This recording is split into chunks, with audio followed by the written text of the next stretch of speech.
आखिरी जादुई पत्ता। एक गांव में राजू अपनी माँ और बहन के साथ रहता था।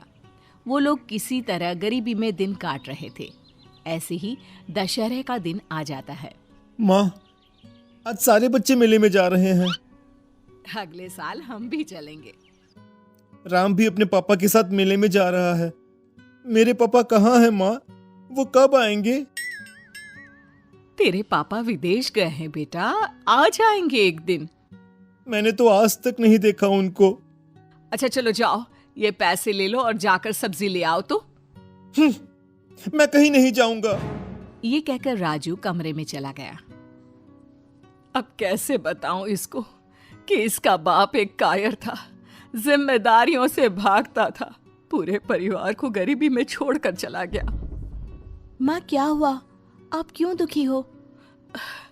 कुछ नहीं बेटा, राजू आज फिर पापा को लेकर गुस्सा होकर चला गया। माँ परेशान मत हो, वो बड़ा होकर समझ जाएगा। अच्छा माँ, आज शाम को हम खाना क्या खाएंगे?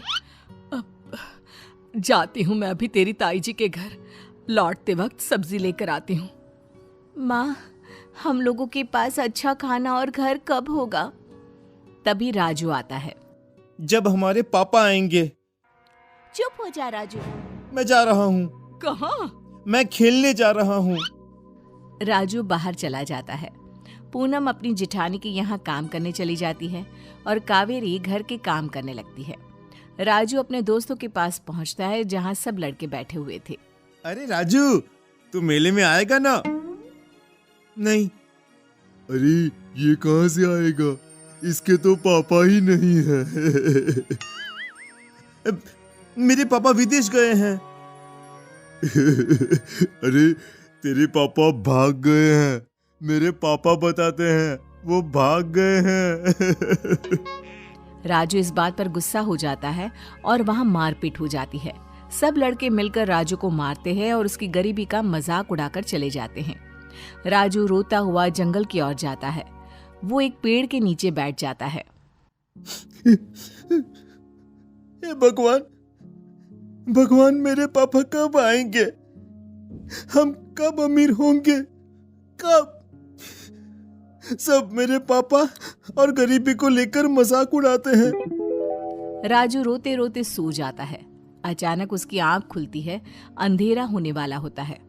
वो उठता है और घर की तरफ चलने लगता है। अचानक उसकी नजर एक पत्ते पर पड़ती है। वो पत्ता चमकीला होता है। राजू को पेड़ पौधों से बहुत प्यार था। उसे तरह तरह के पत्ते इकट्ठे करने का बहुत शौक होता है, इसलिए वो पत्ते को उठाता है और जेब में रख लेता है। राजू घर पहुंचता है। दीदी, माँ कहाँ है? राजू, ये क्या हो गया? तेरे हाथ और पैर में चोट कैसे लगी? कुछ नहीं, मैं खेलने के लिए गया था तो वहां राम पापा का और हमारी गरीबी का मजाक उड़ा रहा था, तो मेरी लड़ाई हो गई। सारे दोस्तों ने मुझे बहुत मारा। दीदी, दीदी हम कब अमीर होंगे? मेरे छोटे भाई, हम जल्द ही अमीर हो जाएंगे, पर तू इसे लड़ा मत कर। वक्त पर भरोसा रख, कोई ना कोई चमत्कार जरूर ऐसा होगा जिससे हमारी किस्मत, हमारी जिंदगी बदल जाएगी। चल, मैं दवाई लगा देती हूँ।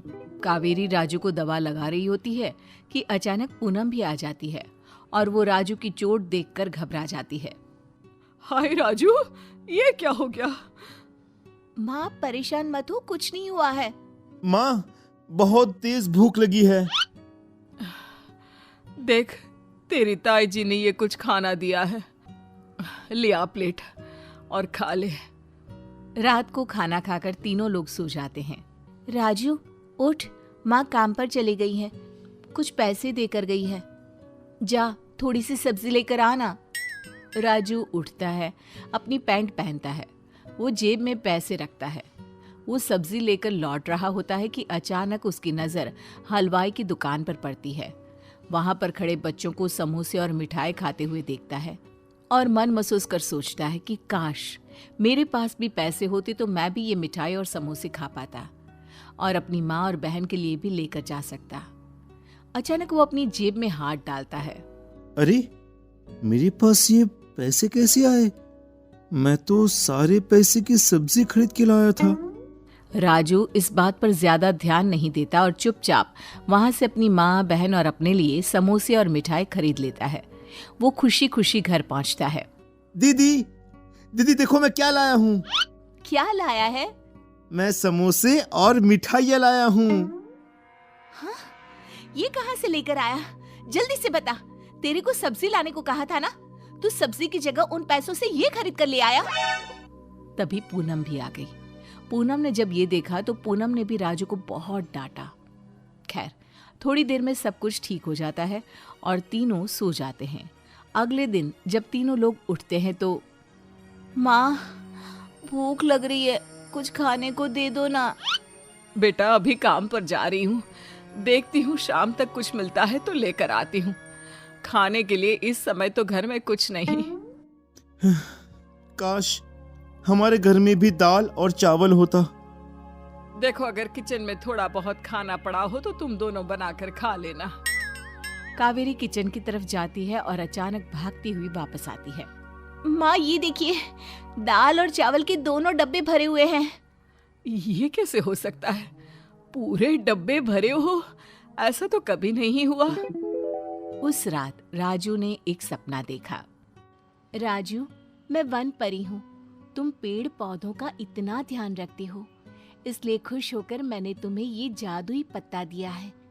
इस जादुई पत्ते से तुम जो भी चीज मांगोगे वो तुम्हें मिल जाएगी, परंतु इसका कभी भी गलत उपयोग मत करना और हमेशा दूसरों की सहायता करना।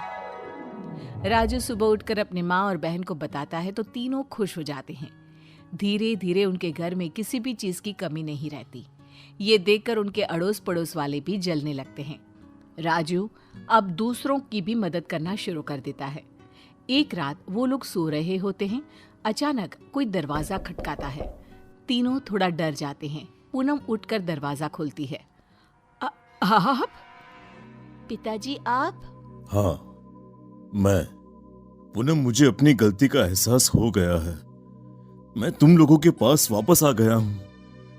अब मैं कहीं नहीं जाऊंगा, हम सब साथ रहेंगे। राजेश उनसे उनकी अमीरी का राज पूछता है। पूनम उसे सब बताती है। सुबह उठकर राजू जब पिताजी को देखता है तो बहुत खुश होता है और अब सब लोग खुशी खुशी रहने लगते हैं।